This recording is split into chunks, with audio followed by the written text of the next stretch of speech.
আপনি ওই আলেমের সুহবত, এই জন্য সব আলেমের সুহবত কি হয় না, উপকারী হয় না। ওই আলেমের সংস্পর্শে থাকলে আপনার উপকার হবে, যেই আলেমের এলমটা উপকারী এলম। সমস্ত আলেম কখনো উপকারী জ্ঞানের অধিকারী হয় না। জ্ঞান সবাই শিখে ফেলে, জ্ঞান সবাই শিখে ফেলে, কিন্তু সবাইকে জ্ঞান উপকার দেয় না। জ্ঞান উপকার দেয় শুধু এই পরিবর্তনগুলো আসলে। এই জন্য সমস্ত আলেমের সুহবত মানুষের জন্য উপকারী হয় না। সব বক্তার বক্তব্য সেই কারণে উপকারী হয় না। যখন আপনি ওয়াজের মধ্যে বসলে আপনার ভিতরে আল্লাহর ভয় আসবে, আপনার নামাজ পড়তে ইচ্ছে করবে, চোখগুলো ভিজে যেতে ইচ্ছে করবে, কোরআনের তিলাওয়াত করতে ইচ্ছে করবে, কেমন যেন দুনিয়ার প্রতি একটা নির্মোহ ভাব সৃষ্টি হবে। তো মনে করবেন যে আজকে আপনি ওয়াজে বসছেন, আজকে আপনি ওয়াজে বসেন। এই ওয়াজের সাথে কি কি জিনিসের সম্পর্ক থাকে? যিনি বক্তব্য দিতে আসেন উনার নিয়তের প্রথমে নিয়ত, উনার একনিষ্ঠতা, ইখলাস যদি না থাকে, আমার নবী হাদিসে পাকের মধ্যে ইরশাদ করছেন, হায় হায় শেষ জমানার কথা বলতে গিয়ে শেষ জমানা কেমন হবে, আমার নবী বলছেন তিনটা জিনিস সমাজ থেকে একেবারে উঠে চলে যাবে, মানুষ জানবেও না। ব্যাং নজরে আসে এখন, ব্যাং ব্যাং, আপনারা বুঝতেছেন তো, ব্যাং নজরে আসে না। এটা হাদিসে রাসূল আমার নবী বলেছেন, কিয়ামতের আগে যেই জিনিসটা সবচেয়ে প্রথমে পৃথিবী থেকে মুছে যাবে সেটা ব্যাং। আমার নবী হাদিসে পাকের মধ্যে বলছে তিনটা জিনিস তো পৃথিবী থেকে না হয়ে যাবে। নাম্বার 1, হালাল রুজি, হালাল ইনকাম পৃথিবী থেকে একেবারে না হয়ে যাবে। হায় হায়, আল্লাহর দরবারে দোয়া করি আল্লাহ যেন আমাদেরকে, আমার নবী যেই কথাগুলো বলেছেন এগুলা এই জায়গা থেকে যেন আমাদেরকে বাঁচিয়ে রাখে। আল্লাহ যেন হালাল রুজি বাদে হারাম আমাদের পেটে না দেন। আপনার জীবনে আপনার পেটে যদি হারাম থাকে, মনে রাখবেন লাখ কোটি টাকাও যদি আপনার ব্যাংকে পড়ে থাকে আপনি শান্তিতে থাকতে পারবেন না। কেন? কারণ আমার নবী এটাতে ক্রস চিহ্ন দিয়েছেন। যেই জিনিসগুলোতে আমার নবী ক্রস চিহ্ন দিয়েছেন সেই জিনিসগুলো যদি আপনার উপর আপনি ঢেলে দেন আপনি শান্তিতে থাকতে পারবেন না। হালাল রুজি আমার নবী বলছে একেবারে না হয়ে যাবে। আর কি না হবে ইয়া রাসূলুল্লাহ? ক ইলমে নাফে, এই যে এতক্ষণ উপকারী আলমের কথা বলছি না, কো এটা একেবারে না হয়ে যাবে। এই জন্য আমার নবী আরেক হাদিসের মধ্যে বলছে, উপকারী জ্ঞানের যারা জ্ঞানী, আল্লাহ উপকারী জ্ঞানেই সমাজ থেকে তুলে ফেলবে। ইন্নাল্লাহ লা ইয়াকবিদুল ইলমা ইনতিজাআন ইয়ানতাজিউহু মিনান নাস বাল ইয়াকবিদুল ইলমা বিকবদিল উলামা। বড় বড় আলেম, আলেমে রব্বানিকে ইন্তেকাল দিয়ে, মৃত্যু দিয়ে আল্লাহ জমিন থেকে উপকারী জ্ঞান তুলে ফেলবেন।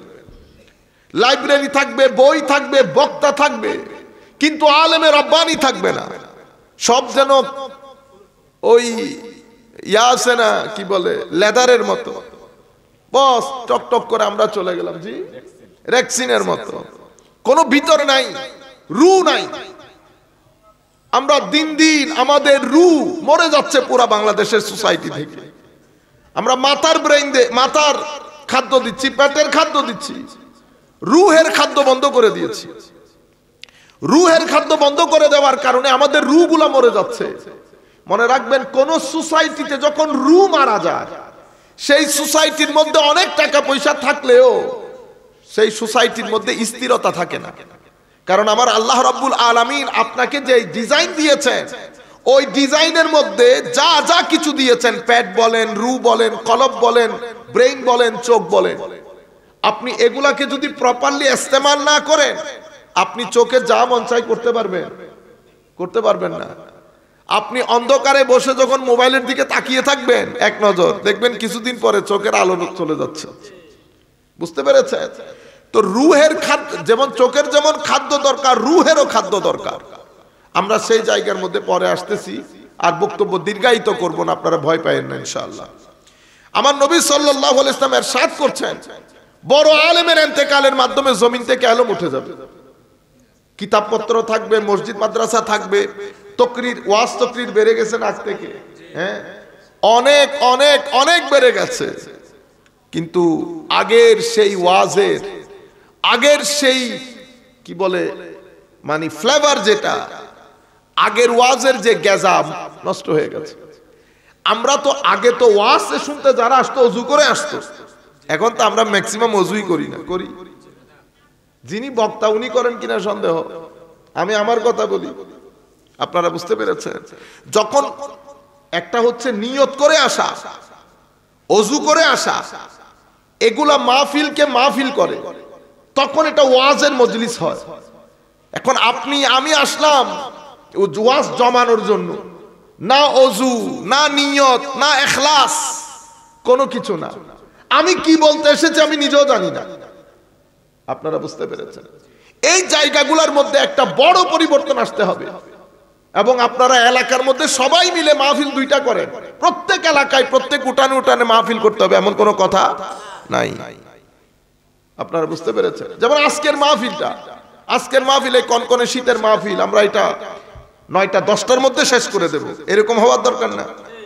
এত আলেমে ওয়াজের দাওয়াত দেওয়া তো কোনো দরকার নাই।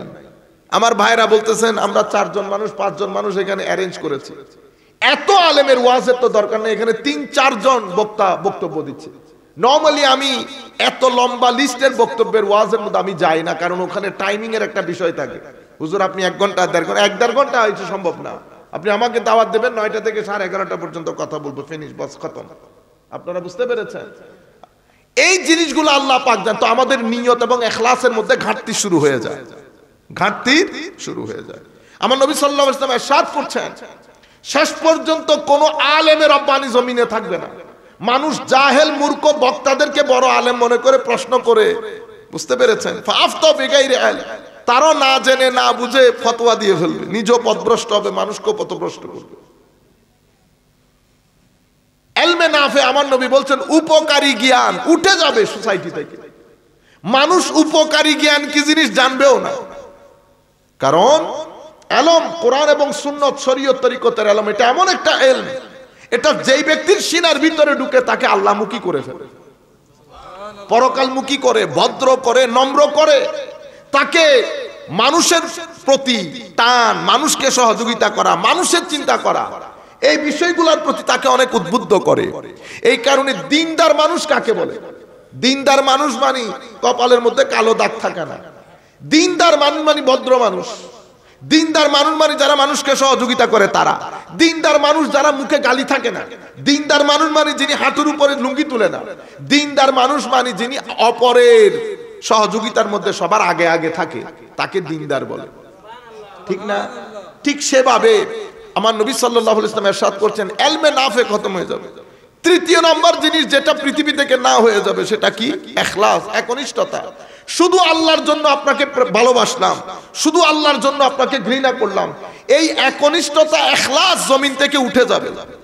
কয়টা জিনিস উঠে যাবে? আমার নবী বলছে 3টা জিনিস কিয়ামতের আগে, এগুলা কিয়ামতের আলাদা। কয়টা একেবারে না হয়ে যাবে? সেই 3টা জিনিসের মধ্যে প্রথম জিনিস হালাল রুজি।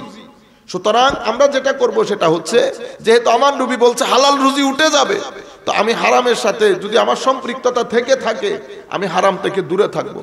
আল্লাহর দরবারে দোয়া করব আল্লাহ যেন হারামের টাকা 1 পয়সাও আমার ভিতরে, আল্লাহ যেন মৃত্যুর আগ পর্যন্ত আমাদের ভিতরে না ঢুকায়।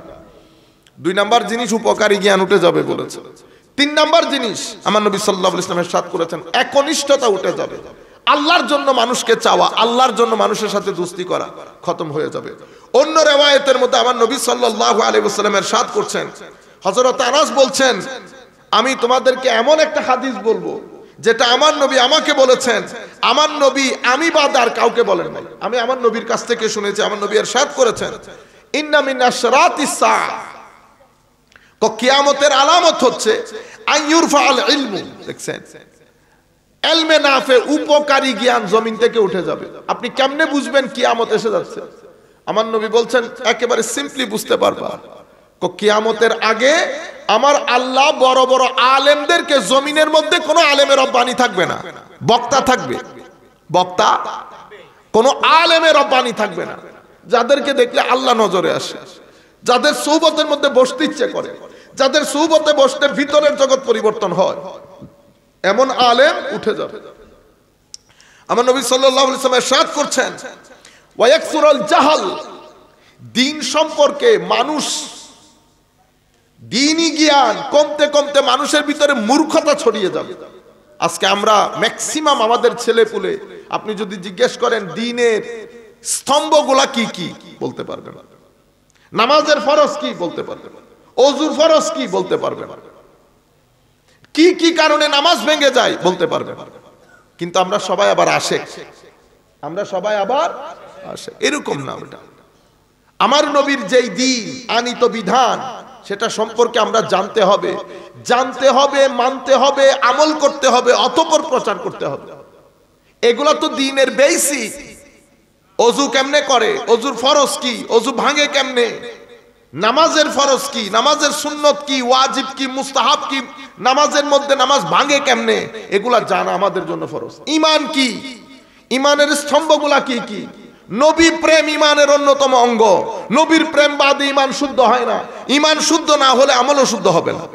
আমাদের ধর্মের মধ্যে মেইনলি দুই জিনিস। আপনার যদি আরো আমি একেবারে আমার নবী সাল্লাল্লাহু আলাইহি ওয়াসাল্লামের হাদিস অনুযায়ী বলি, আমাদের ধর্মের মধ্যে তিনটা মূল জিনিস আছে। কয়টা জিনিস? তিনটা। মুখস্থ করে ফেলেন। একটাকে বলে ঈমান, কি বলে? ঈমান। আরেকটাকে বলে আমল, ইসলাম। আরেকটাকে বলে ইহসান। এই তিনটা জিনিস সংমিশ্রণকে আমার নবী বলেছেন দ্বীন। ঈমান মানে আপনার ধর্মবিশ্বাস। ধর্মবিশ্বাসের মধ্যে কি কি জিনিস আছে?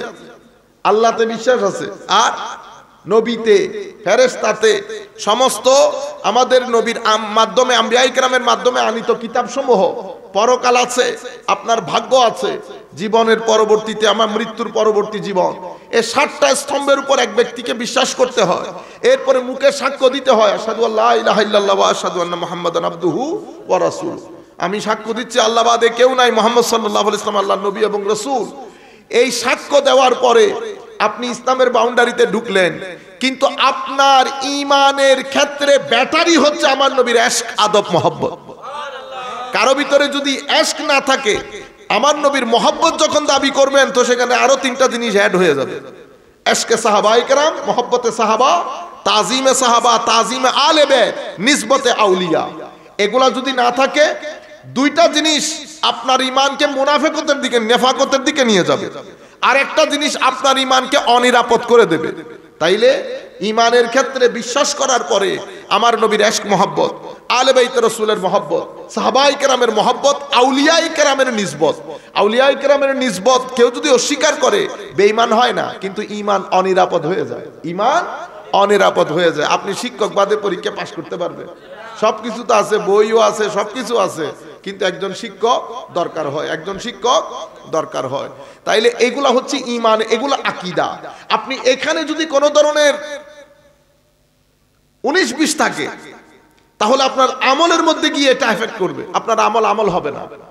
আমলগুলা কি কি? ইসলাম কাকে বলে? নামাজ, প্রথমে শাহাদা, আশহাদু আল্লা ইলাহা ইল্লাল্লাহ, এরপরে নামাজ, রোজা, হজ, যাকাত।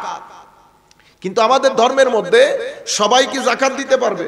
পারবে না। যাদের টাকা আছে তারা দিবে। সবাই হজও করতে পারবে না, যাদের টাকা আছে তারা হজ করবে। সবাই রোজাও রাখতে পারবে না, যারা সুস্থ তারা রোজা রাখবে। কিন্তু আমাদের ধর্মের মধ্যে একটা অন্যতম পিলার, স্তম্ভ হচ্ছে নামাজ। নামাজ আপনাকে যে কোনো অবস্থায়, যে কোনো পরিস্থিতিতে পড়তে হবে। এই জন্য নামাজকে বলে উম্মতের নিত্যদিনের প্র্যাকটিস, অনুশীলন। এই জন্য আমার নবী বলেছেন, নামাজ উম্মতের আমার এই দ্বীনের ইমাদ। ইমাদ মানে স্তম্ভ। যেই ব্যক্তি নামাজ পড়ে নাই, সে দ্বীনের স্তম্ভ নষ্ট করে দিয়েছে। নামাজ কেন করবেন? আপনি বলবেন, হুজুর নামাজ পড়বো কবরে হাসরে মুক্তির জন্য। এই না, মনে রাখবেন, নামাজ কবরের জন্য যেমন দরকার, নামাজ দুনিয়ার জন্যও দরকার। আমি শুধু এই মেসেজটা যদি আপনাকে দিতে পারি, আমার আশাটা সফল হবে আজকে। আমাদের একটা বদ্ধমূল ধারণা যে আমি নামাজ পড়বো, রোজা রাখবো শুধুমাত্র কবরের জন্য। না না, কবরে তো লাভ আছেই। আপনি নামাজ না পড়ে দুনিয়াতেও শান্তি পাবেন না, গ্যারেন্টি। কেন? কারণ আপনার রু বলে একটা কথা আছে, রু। আপনার ব্রেইন, আপনি অঙ্ক করতেছেন, ব্রেইনের খাদ্য যাচ্ছে। কোন একটা কিছু নিয়ে চিন্তা করছেন, ব্রেইনের খাদ্য যাচ্ছে। ব্রেইনের এগুলা খাওয়া দাওয়া। আপনি চিন্তা করা, অঙ্ক করা, লেখাপড়া করা, যেগুলার উপর আপনি চিন্তা করতে হয়, ব্রেইনের উপর ছাপ পড়ে, এগুলা ব্রেইনের খাদ্য। পেটের মধ্যে খাদ্য দেন, এটা পেটের খাদ্য। চোখ দিয়ে মা বাবা দেখতেছেন, পৃথিবী দেখতেছেন, এটা চোখের খাদ্য। তো আপনার সিনার ভিতরে আল্লাহ একটা রু দিয়েছেন, রুহেরও খাদ্য দরকার, রুহেরও খাদ্য দরকার।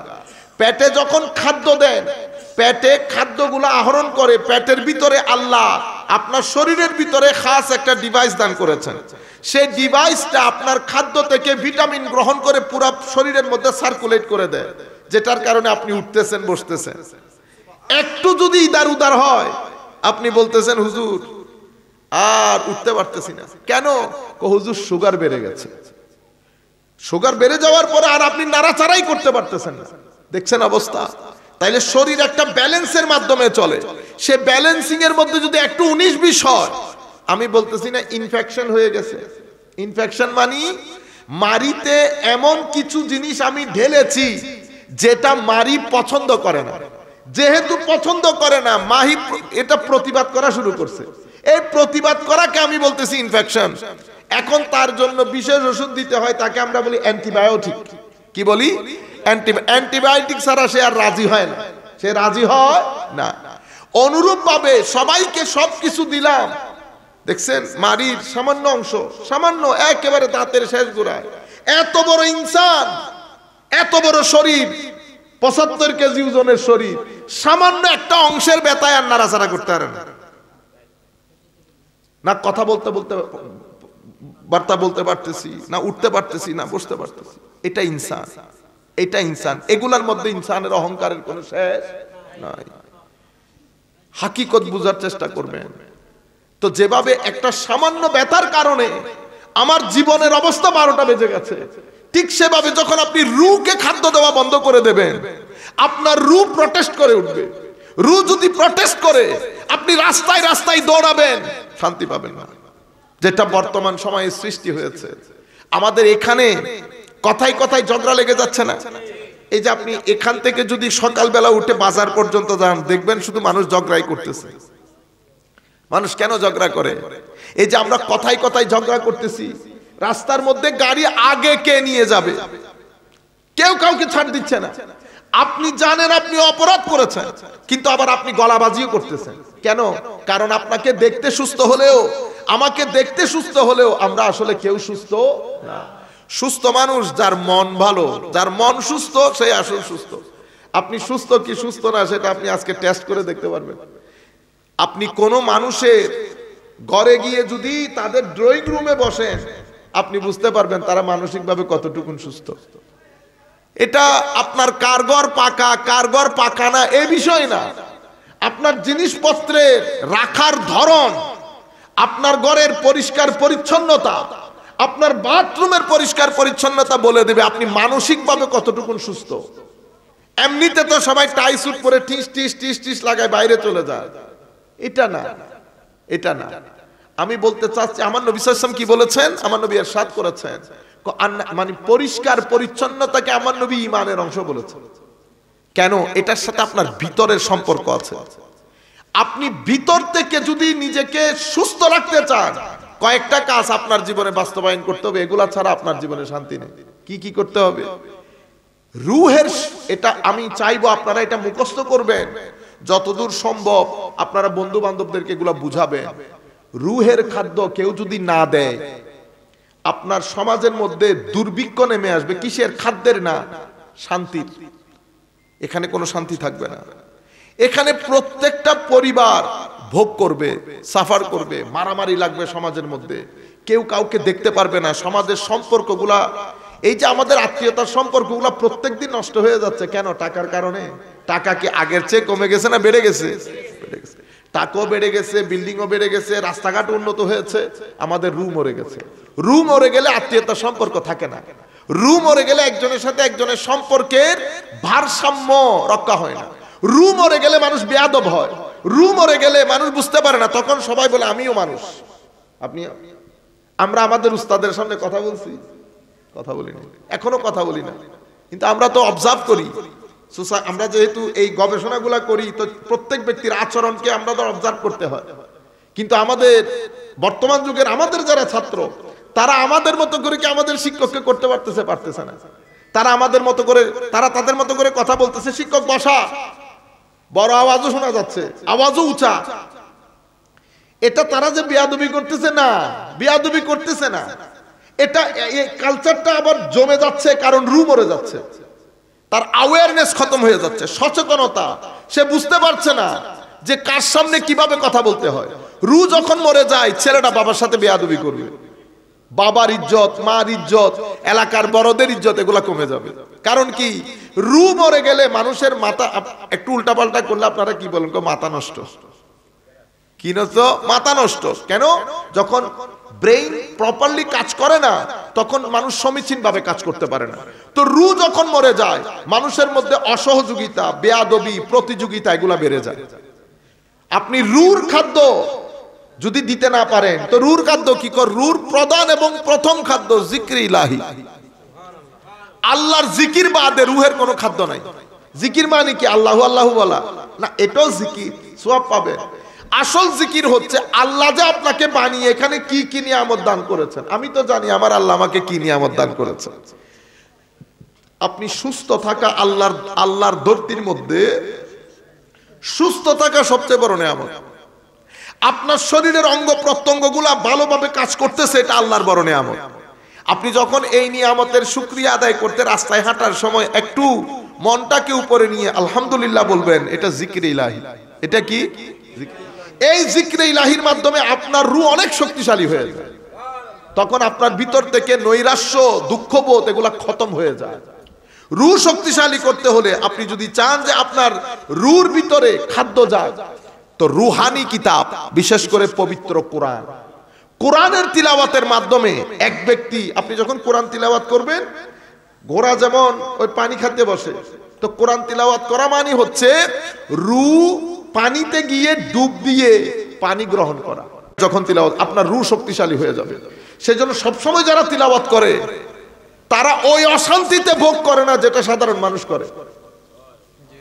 তাইলে এগুলো আমরা কেন বলছি? যেন আমরা আমাদের জীবনে বাস্তবায়ন করতে পারি। সোনাই সোহাগা হবে যদি আমরা এই সোসাইটির মধ্যে কাজগুলো করে যেতে পারি। নাম্বার 3, তাসাউফ, সুফিবাদের কোন কিতাব, ইমাম গাজালির কিতাব, জালালউদ্দিন রুমির কিতাব, এই কিতাবগুলো বাসায় এনে রাখবেন, এক পৃষ্ঠা পড়বেন। কসফুল মাহজুব বাংলায় অনুবাদ হয়েছে। আপনি এই রুহানি কিতাব, এগুলা অ্যান্টিবায়োটিকের মতো কাজ করে। এগুলো আপনাকে আপনার হাকিকত সম্পর্কে জানান দেবে, আপনি কে, কোত্থেকে এসেছেন, কোথায় যাবেন। এই বিষয়গুলো আপনার রূহকে এত বেশি শক্তিশালী করে, আপনি আনন্দিত হবেন। আস্তে আস্তে আপনার ভিতর থেকে লোভ, লালসা, দুনিয়ার প্রেম, আরো অনেক কিছুর প্রেম, এগুলা বের হয়ে যায়। রূহর মধ্যে একটা স্বস্তি অনুভব হয়। ঘরের মধ্যে যখন আপনার বাসায় 20 জন মেহমান একসাথে ঢুকে, আপনি অস্বস্তিতে থাকেন না, এই রুমও যাওয়া যায় না, এই রুমও যাওয়া যায় না, এই রুমও যাওয়া যায় না, হায় হায়।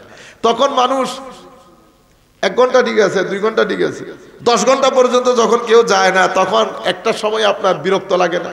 মানুষ চায় একটা প্রাইভেসি। রুর মধ্যেও আপনি দুনিয়া ঢেলে, নফস ঢেলে, খাখেসার ঢেলে, অনেক কিছু ঢেলে এখানে রুকে আপনি বেচैन করে ফেলছেন। রু এখন কি চায়? চैन চায়, শান্তি চায়, প্রাইভেসি চায়। তো আপনি যখন এই রুহানি কিতাবগুলা পড়েন, রু নিজের ঘর পেয়ে যায়। তখন রু ভিতর থেকে শান্তি হয়, ভিতর থেকে শান্তি হয়। এরপরে রুর অন্যতম একটা খাদ্য হচ্ছে ভালো মানুষের সঙ্গে থাকা, যেটাকে আমরা সোহবত বলি। আল মসজিদের ইমাম বলেন, মুয়াজ্জিন বলেন, আমাদের মুরব্বিয়ানে কেরামের মধ্যে অনেক আল্লাহওয়ালা লোক আছে, তাদের সাথে বসবেন, রু খাদ্য পাবে, গেজা পাবে। কিন্তু সেই জন্য আপনি নিজেকে প্রস্তুত করতে হবে। মনে রাখবেন, আপনি নিজেকে প্রস্তুত না করে সারা জিন্দেগি যদি মক্কা শরীফ বসে থাকেন, মদিনা শরীফ বসে থাকেন, যায় না অনেকেই থাকে মদিনা শরীফ বছরে একবার যায়, থাকে মদিনা শরীফ যায় বছরে একবার। আপনি নিজেকে প্রস্তুত করেন না। এগুলার মাধ্যমে রু খাদ্য পায়। যেবার আপনার জীবনের ভালো মানুষের সঙ্গে যখন বসবেন, আপনার জীবনের ধাঁচ পরিবর্তন হয়ে যাবে।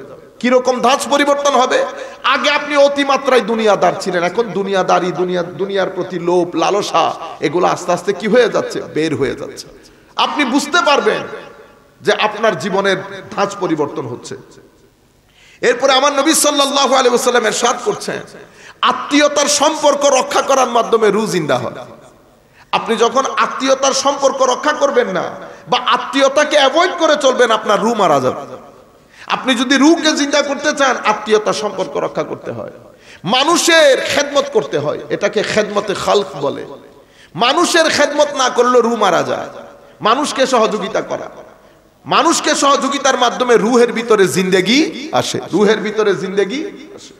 সম্মানিত উপস্থিতি, আসেন আমরা কয়েকবার দুরূদ শরীফের মাহফিলের শেষের দিকে একেবারে আল্লাহুম্মা সাল্লি আলা সাইয়্যিদিনা মাওলানা মুহাম্মদ ওয়া আলা আলি সাইয়্যিদিনা মাওলানা মুহাম্মদ। গাছে চিনলো, বাসে চিনলো, চিনলো বনের হরিণী, মানব কুলে জন্ম লইয়া নবীজিকে চিনলাম না। আল্লাহুম্মা সাল্লি আলা সাইয়্যিদিনা মাওলানা মুহাম্মদ ওয়া আলা আলি সাইয়্যিদিনা মাওলানা মুহাম্মদ। যেখান থেকে কথা শুরু করেছিলাম, নামাজ, নামাজের মাধ্যমে রূহ জিন্দা হয়। আপনি যদি নামাজ বাদ দিয়ে দেন, আপনার রূহ আস্তে আস্তে মরে যাবে। আপনি অন্য অনেক কিছু করার মাধ্যমেও জীবনের মধ্যে শান্তি প্রতিষ্ঠা করতে পারবেন না। এই জন্য নামাজ আল্লাহ রাব্বুল আলামিনের স্মরণের, জিকিরের সর্বোত্তম পন্থা হচ্ছে সালাত।